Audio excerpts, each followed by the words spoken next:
घुटनों के दर्द के हवाले से ये समझा जाता है कि ये उम्र के बढ़ने के साथ साथ ज़्यादा होता है। वज़न ज़्यादा हो जाए तो घुटनों का दर्द होता है, लेकिन अक्सर ऐसे अफराद भी देखने को मिलते हैं जिनको नौजवानी में घुटनों का दर्द शुरू हो जाता है। क्लिनिक पे बहुत से पेशेंट्स इस तरह के रिपोर्ट करते हैं कि उनको घुटनों में दर्द है और उनकी उम्र यही 20 से 25 साल, 30 साल, 40 साल के दरमियान होती है। तो आज हम बात करेंगे कि नौजवानों में, अडल्ट्स में घुटनों दर्द की क्या क्या वजूहात हैं, कौन सी एक्सरसाइजेज करनी चाहिए और सबसे इम्पॉर्टेंट कि कौन सी एक्सरसाइजेज नहीं करनी। आज इस वीडियो में आप ये सारी बातें जान सकेंगे, तो इस वीडियो के एंड तक पूरा देखिएगा, आपको बहुत ज़्यादा फ़ायदा होगा। बिस्मिल्लाहिर्रहमानिर्रहीम, अस्सलाम वालेकुम। मैं हूं डॉक्टर नुमान गफ़ार आवान। आज हम बात करेंगे कॉन्ड्रोमलेशिया पेटेली की रनर्स नी या पेटेलोफेमरल पेन सिंड्रोम। ये ऐसा सिंड्रोम है, ऐसी बीमारी है जिसमें नौजवानों में घुटनों का दर्द शुरू हो जाता है। और अगर हम इसकी वजूहात की बात करें तो इसकी सबसे बड़ी वजह बहुत ज़्यादा देर तक बैठे रहना है, या वो अफराद जिनका कामकाज इस तरह का है कि उनको ज़्यादा देर तक खड़े रहना पड़ता है, तो उनके घुटने में स्वेलिंग होना शुरू हो जाती है, उनको घुटने के अंदर अकड़ाव महसूस होता है, जिसकी वजह से उनको घुटने के अगले हिस्से में दर्द शुरू हो जाता है। आप पिक्चर्स में भी देख सकते हैं कि घुटने के सामने वाले हिस्से में जो नी कैप है, जो पटेला चपनी की हड्डी है, उसके आसपास स्वेलिंग होना शुरू हो जाएगी। और जब भी बहुत ज़्यादा देर तक घुटने को मूव नहीं किया जाएगा तो उससे एंटीरियर नी पेन, या जिसे हमने पहले भी कहा कॉन्ड्रोमलेशिया पेटेली या पीएफपी सिंड्रोम कहा जाता है, इस तरह की शिकायत होती है।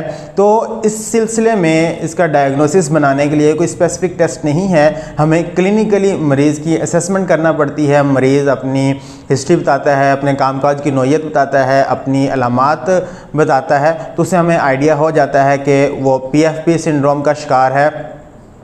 इस सूरत में अगर कंफर्म करना हो तो उसके लिए हम एमआरआई करवाते हैं और उसमें हमें पता चल जाता है कि इसका लेवल क्या है, किस लेवल की ये प्रॉब्लम है। अक्सर ये जो दर्द है ये किसी इंजरी की वजह से नहीं होती, कोई चोट लगने की हिस्ट्री नहीं होती, बस नौजवानों में घुटने का दर्द शुरू हो जाता है। पेटेलोफेमरल पेन सिंड्रोम या कॉन्ड्रोमलेशिया पेटेली के ट्रीटमेंट की अगर बात की जाए तो इसमें एक्सरसाइजेज से ज़्यादा ये बात ज़रूरी है कि कौन सी एक्सरसाइजेज नहीं करनी या कौन सी एक्टिविटीज़ नहीं करनी। इसमें आपने रनिंग से अवॉइड करना है, इसमें आपने स्टेयर क्लाइंबिंग से अवॉइड करना है, इसमें आपने बहुत ज़्यादा देर तक बैठे रहने से, खड़े होने से अवॉइड करना है, जंपिंग से अवॉइड करना ज़रूरी है, और इसमें स्क्वेटिंग नहीं करनी। वो तमाम एक्टिविटीज़ जिसमें आपका घुटना बार बार मुड़ेगा, रगड़ लगेगी, दर्द होगी स्वेलिंग की वजह से, तो ये एक्टिविटीज़ आपने नहीं करनी। जहाँ तक बात है इसके ट्रीटमेंट की, तो इसमें इनिशियली एक्यूट कंडीशन में मेडिसिन के पॉइंट ऑफ व्यू से अगर देखा जाए तो एनसेड्स बहुत ज़्यादा हेल्प करती हैं।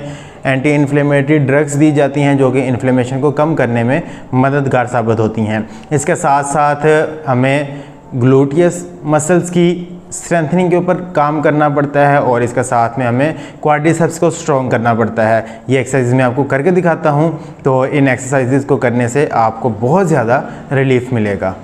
पीएफपी के सूरत में मसल को रिलैक्स करने के लिए हम वाइब्रेटर का इस्तेमाल करते हैं, इससे मसल रिलैक्स हो जाते हैं। और इसमें आप कोई सा भी और टूल इस्तेमाल कर सकते हैं। हमारे पास जब क्लिनिक पे पेशेंट आते हैं तो सबसे पहले हम मसल को रिलैक्स करते हैं। जब मसल रिलैक्स होंगे तो उससे पेन को रिलीफ मिलेगा। इसके साथ में चूँकि एंटीरियर नी पेन है तो हमें ख़ास तौर पर इस हिस्से में दर्द की शिकायत होती है। अपने पेशेंट यहाँ पर दर्द की शिकायत करता है और उसके साथ में मीडियल साइड पर दर्द हो रही होती है, तो हमने इन मसल को रिलैक्स करना है और उसके बाद फिर हम अपने इन मसल्स की स्ट्रेंथनिंग करेंगे। वीएमओ की स्ट्रेंथनिंग के लिए आप इसी तरह सिटिंग पोजीशन में भी कर सकते हैं कि आपने अपनी टांग को एक एंगल में लाकर इस तरह उठाना है, और इसके बाद मैं आपको बताऊंगा कि आप इसको लेट कर किस तरह से कर सकते हैं। और इसी तरह आपने सिटिंग पोजीशन के अंदर अपनी टांग को सीधा ऊपर उठाना है और कोशिश करनी है कि अपने मसल को थोड़ा टाइट करके होल्ड करके रखें। जितनी आप टांग अपनी ऊपर उठाएंगे आपके उतने ये मसल स्ट्रॉन्ग होंगे और आप पेन में रिलीफ फील करेंगे। मसल्स को ज़्यादा स्ट्रॉन्ग करने के लिए हम एंकल वेट्स का इस्तेमाल करते हैं। आपने इस तरह एंकल वेट्स को अपने एंकल पर बांध लेना है और टांग इस तरह सीधे ऊपर उठानी है। आपको अपने क्वाड्रिसेप्स मसल्स इससे स्ट्रॉन्ग महसूस होंगे। इस तरह एक एंगल में अगर आप करके करेंगे तो आपके वीएमओ मसल की स्ट्रेंथनिंग होगी। कोशिश करिएगा कि आप 10 to 15 सेकंड्स होल्ड के साथ परफॉर्म करें। 10 रेपिटेशंस और 2 सेट्स एट अ टाइम आपने परफॉर्म करने हैं। इससे आपके मसल स्ट्रॉन्ग होंगे और आप पेन फ्री रहेंगे। घुटनों से दर्द से बचाव के लिए हमें अपने मसल्स को स्ट्रॉन्ग करना ज़रूरी होता है। हमारे जो फ्रंट ऑफ थाई मसल्स हैं, क्वाड्रिसेप्स हैं, इनको स्ट्रेंथन करने के लिए हम एंकल वेट का इस्तेमाल करते हैं। आपने इस तरह एंकल वेट बांध कर टांग अपनी सीधी ऊपर उठानी है। इसको आपने कोशिश करना है कि रोक कर रखें। 10 to 15 सेकेंड्स होल्ड के साथ आप ये परफॉर्म करेंगे, आपके क्वाड्रिसेप मसल स्ट्रॉन्ग होंगे। जितने मसल स्ट्रॉन्ग होंगे उतना आप पेन फ्री रहेंगे। घुटनों के दर्द से बचाव के लिए, पैटेलोफेमोरल पेन सिंड्रोम के ट्रीटमेंट के लिए, लो बैक एक के लिए ये ब्रिजिंग एक्सरसाइज हम करवाते हैं। इससे हमारे जो हिप मसल्स हैं, ग्लूट्स हैं, वो स्ट्रॉन्ग होते हैं। हमारे लोअर लिम्ब के मसल्स, हमारी लो बैक के मसल्स वो स्ट्रॉन्ग होते हैं। तो अगर आपको घुटनों में दर्द है, आपको कमर में दर्द है, तो इन सब के लिए ये ब्रिजिंग एक्सरसाइज बहुत ज़्यादा हेल्पफुल है। आपने कोशिश करनी है कि 30 सेकेंड्स होल्ड के साथ ये परफॉर्म करें। जैसे जैसे आपका स्टेमिना बढ़ता जाए आप इसके अंदर प्रोग्रेशन भी ऐड कर सकते हैं। तो ये आपके घुटनों के दर्द के लिए, कमर के दर्द के लिए बहुत ज़बरदस्त एक्सरसाइज है। कॉन्ड्रोमलेशिया पैटेली रनर्स नी या PFP सिंड्रोम के ट्रीटमेंट के लिए हम टेपिंग भी करते हैं। हम कुछ नी स्लीव्स का इस्तेमाल भी रिकमेंड करते हैं। और एक्सट्रीम केसेस के अंदर जब हमारी कंजर्वेटिवली ट्रीटमेंट के साथ पेन मैनेज ना हो रही हो, मेडिसिन के साथ कोई फ़र्क ना पड़ रहा हो, फिजियोथेरेपी से कोई रिलीफ ना मिले, तो फिर सर्जरी लास्ट ऑप्शन होती है। लेकिन बहुत रेयर केसेस के अंदर हमें सर्जरी की तरफ जाना पड़ता है। जब हमारे पास क्लिनिक पे पेशेंट आते हैं तो उनकी कंप्लीट हिस्ट्री टेकिंग के बाद, कंप्लीट एग्जामिनेशन के बाद असेसमेंट की जाती है और उसकी बेस पर हम उनका डायग्नोसिस बनाते हैं। ये डायग्नोसिस कंफर्म होने के बाद जो ट्रीटमेंट प्लान डिज़ाइन किया जाता है वो बहुत ज़्यादा कस्टमाइज्ड स्पेसिफिक ट्रीटमेंट प्लान होता है। यानी कि मरीज़ की उम्र, जेंडर, ऑक्यूपेशन और दूसरी बहुत सी बातों को मद्देनज़र रखते हुए ये एक्सरसाइज प्लान डिज़ाइन किया जाता है।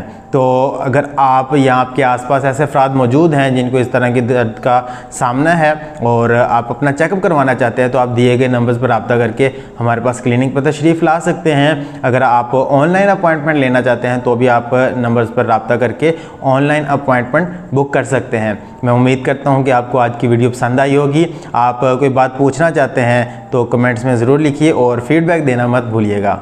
अपना और अपने प्यारों का बहुत सारा ख्याल रखिए, दुआ में याद रखिएगा। अल्लाह हाफिज़।